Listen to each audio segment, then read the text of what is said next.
Welcome to the next exciting episode of Lovins Reads Lovecraft. Today in my antique graveyard bag, fresh picked fashions, beauty doll and long princess gown.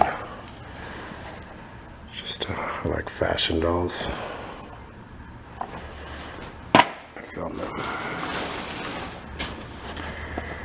World War II campaigns in Europe. Video cassettes. I still have a working VCR. I used to just put those on just for background and turn down the sound. It's me. Binoculars. These are pretty heavy duty.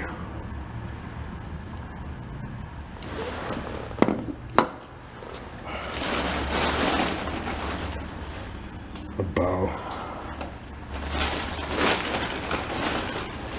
I found this thing years and years ago. Looks like an HP Lovecraft monster of some sort. Can't live without peppermint patty pose.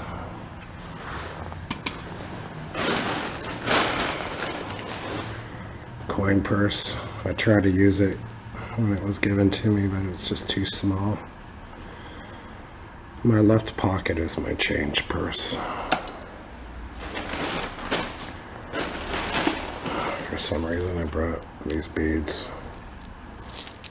Maybe it's like the 1920s. Okay, let's see where we are with the book.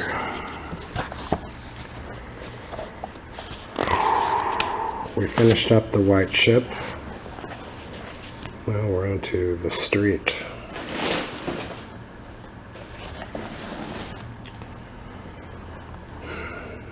The Street. The Street was written in late 1919, shortly after the white ship. Although superficially a realistic story, it may also reveal the influence of Lord Dunsany, particularly the War Parables and Tales of War, 1919. Lovecraft noted that the story was inspired by the Boston police strike, which lasted from September 8th, 1919 until well into October. Lovecraft's own tale is a somewhat xenophobic allegory about the overrunning of America by seditious immigrants, and therefore does not rank high in his output. It was first published in the Wolverine, December 1920. I always forget to put on my glasses. Be on standby, Captain.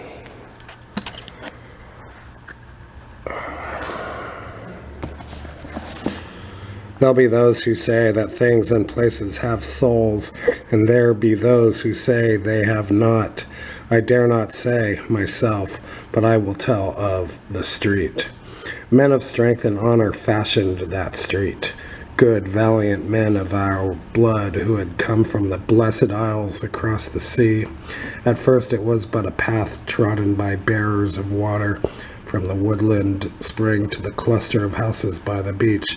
Then, as more men came to the growing cluster of houses and looked about for places to dwell, they built cabins along the north side, cabins of stout oaken logs, with masonry on the side toward the forest. For many Indians lurked there with fire arrows, and in a few years more, men built cabins on the south side of the street. Up and down the street walked grave men in conical hats, who most of the time carried muskets or fowling pieces, and there were also their bonneted wives and sober children. In the evening, these men with their wives and children would sit about gigantic hearths and read and speak. Very simple were the things of which they read and spoke, yet things which gave them courage and goodness, and helped them by day to subdue the forest and till the fields. And the children would listen and learn of the laws and deeds of old, and of that dear England which they had never seen or could not remember. There was war, and thereafter no more Indians troubled the street. The men, busy with labor, waxed prosperous and as happy as they knew how to be, and the children grew up comfortably, and more families came from the motherland to dwell on the street. And the children's children and the newcomers' children grew up. The town was now a city, and one by one the cabins gave place to houses, simple, beautiful houses of brick and wood, with stone steps and iron railings and fan lights over the doors. No flimsy creations were these houses, for they were made to serve many a generation. Within there were carven mantels and graceful stairs, and sensible, pleasing furniture, china and silver brought from the motherland. So the street drank in the dreams of a young people, and rejoiced as its dwellers became more graceful and happy. Where once had been only strength and honor, taste and learning now abode as well. Books and paintings and music came to the houses, and the young men went to the university which rose above the plain to the north. In the place of conical hats and muskets there were 3-cornered hats and small swords, and lace and snowy periwigs, and there were cobblestones over which clattered many a blooded horse, and rumbled many a gilded coach, and brick sidewalks with horse blocks and hitching posts. There were in that street many trees, elms and oaks and maples of dignity, so that in the summer the scene was all soft verdure and twittering bird song. And behind the houses were walled rose gardens with hedged paths and sundials, where at evening the moon and stars would shine bewitchingly, while fragrant blossoms glistened with dew. So the street dreamed on, past wars, calamities, and changes. Once most of the young men went away, and some never came back. That was when they furled the old flag and put up a new banner of stripes and stars. But though men talked of great changes, the street felt them not, for its folk were still the same, speaking of the old familiar things in the old familiar accents, and the trees still sheltered singing birds, and at evening the moon and stars looked down upon dewy blossoms in the walled rose gardens. In time there were no more swords, 3-cornered hats, or periwigs in the street. How strange seemed the denizens with their walking sticks, tall beavers, and cropped heads. New sounds came from the distance. First strange puffings and shrieks from the river a mile away, and then, many years later, strange puffings and shrieks and rumblings from other directions. The air was not quite so pure as before, but the spirit of the place had not changed. The blood and soul of the people were as the blood and soul of their ancestors who had fashioned the street. Nor did the spirit change when they tore open the earth to lay down strange pipes, or when they set up tall posts bearing weird wires. There was so much ancient lore in that street that the past could not easily be forgotten. Then came days of evil, when many who had known the street of old knew it no more, and many knew it who had not known it before. And those who came were never as those who went away, for their accents were coarse and strident, and their mien and faces unpleasing.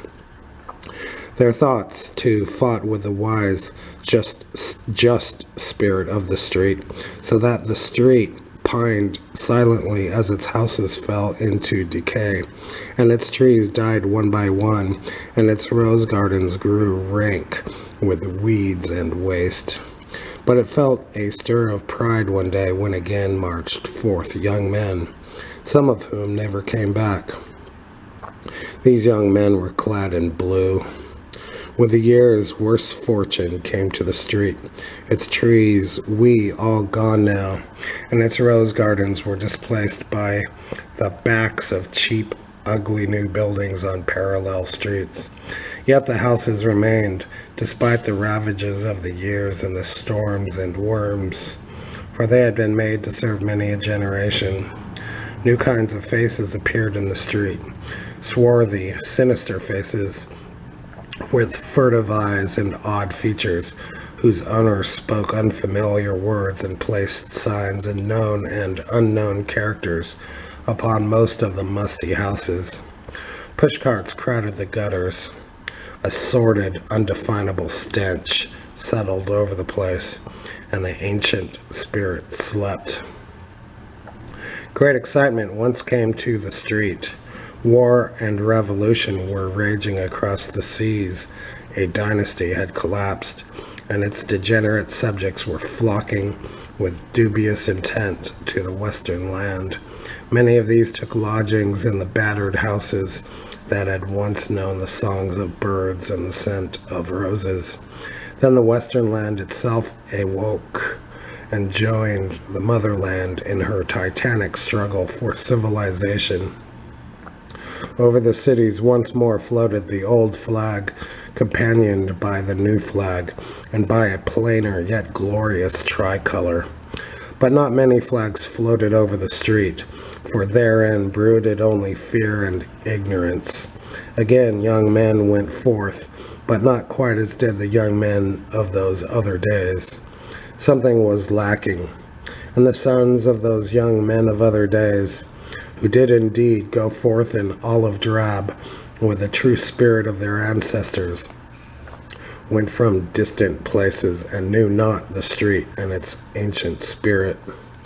Over the seas there was a great victory, and in triumph most of the young men returned.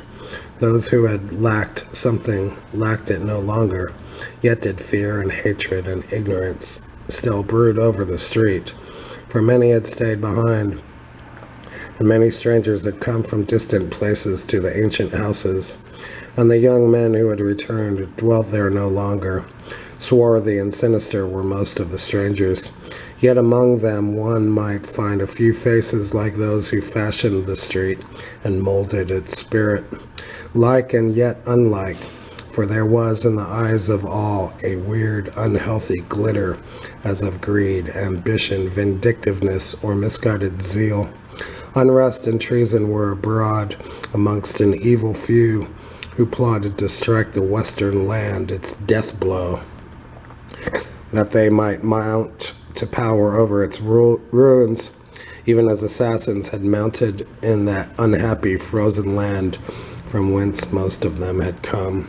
And the heart of that plotting was in the street, whose crumbling houses teemed with alien makers of discord, and echoed with the plans and speeches of those who yearned for the appointed day of blood, flame, and crime. Of the various odd assemblages in the street, the law said much, but could prove little. With great diligence did men of hidden badges linger and listen about such places as Petrovich's Bakery, the squalid Rifkin School of Modern Economics, the Circle Social Club, and the Liberty Cafe. There congregated sinister men in great numbers, yet always was their speech guarded or in a foreign tongue, and still the old houses stood with their forgotten lore of nobler departed centuries, of sturdy colonial tenants and dewy rose gardens in the moonlight.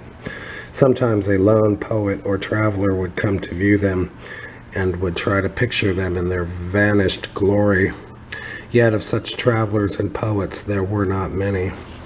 The rumor now spread widely that these houses contained the leaders of a vast band of terrorists, who on a designated day were to launch an orgy of slaughter for the extermination of America and of all the fine old traditions which the street had loved. Handbills and papers fluttered about filthy gutters. Handbills and papers printed in many tongues and in many characters, yet all bearing messages of crime and rebellion. In these writings the people were urged to tear down the laws and virtues that our fathers had exalted, to stamp out the soul of the old America, the soul that was bequeathed through 1,500 years of Anglo-Saxon freedom, justice, and moderation. It was said that the swart men who dwelt in the street and congregated in its rotting edifices were the brains of a hideous revolution, that at their word of command many millions of brainless, besotted beasts would stretch forth their noisome talons from the slums of 1,000 cities, burning, slaying, and destroying till the land of our fathers should be no more. All this was said and repeated, and many looked forward in dread to the 4th day of July, about which the strange writings hinted much, yet could nothing be found to place the guilt. None could tell just whose arrest might cut off the damnable plotting at its source. Many times came bands of blue-coated police to search the shaky houses, though at last they ceased to come, for they too had grown tired of law and order, and had abandoned all the city to its fate. Then men in olive drab came, bearing muskets, till it seemed as if in its sad sleep the street must have some haunting dreams of those other days, when musket-bearing men in conical hats walked along it from the woodland spring to the cluster of houses by the beach, yet could no act be performed to check the impending cataclysm, for the swart, sinister men were old and cunning. So the street slept uneasily on, till one night there gathered in Petrovich's bakery and the Rifkin School of Modern Economics and the Circle Social Club and Liberty Cafe, and in other places as well, vast hordes of men whose eyes were big with horrible triumph and expectation. Over hidden wires strange messages traveled, and much was said of still stranger messages yet to travel. But most of this was not guessed till afterward, when the western land was safe from the peril. The men in olive drab could not tell what was happening, or what they ought to do, for the swart, sinister men were skilled in subtlety and concealment. And yet the men in olive drab will always remember that night, and will speak of the street as they tell of it to their grandchildren, for many of them were sent there toward morning on a mission unlike that which they had expected. It was known that this nest of anarchy was old, and that the houses were tottering from the ravages of the years and the storms and the worms. Yet was the happening of that summer night a surprise because of its very queer uniformity. It was, indeed, an exceedingly singular happening, though after all a simple one. For without warning, in one of the small hours beyond midnight, all the ravages of the years and the storms and the worms came to a tremendous climax, and after the crash there was nothing left standing in the street, save 2 ancient chimneys and part of a stout brick wall. Nor did anything that had been alive come alive from the ruins. A poet and a traveler, who came with the mighty crowd that sought the scene, tell odd stories. The poet says that all through the hours before dawn he beheld sordid ruins, but indistinctly in the glare of the arc lights, that there loomed above the wreckage another picture wherein he could descry moonlight and fair houses and the elms and oaks and maples of dignity. And the traveler declares that instead of the place's wonted stench, there lingered a delicate fragrance as of roses in full bloom. But are not the dreams of poets and the tales of travelers notoriously false? There be those who say that things and places have souls, and there be those who say they have not. I dare not say myself, but I have told you of the street. I hope you enjoyed that. Thank you.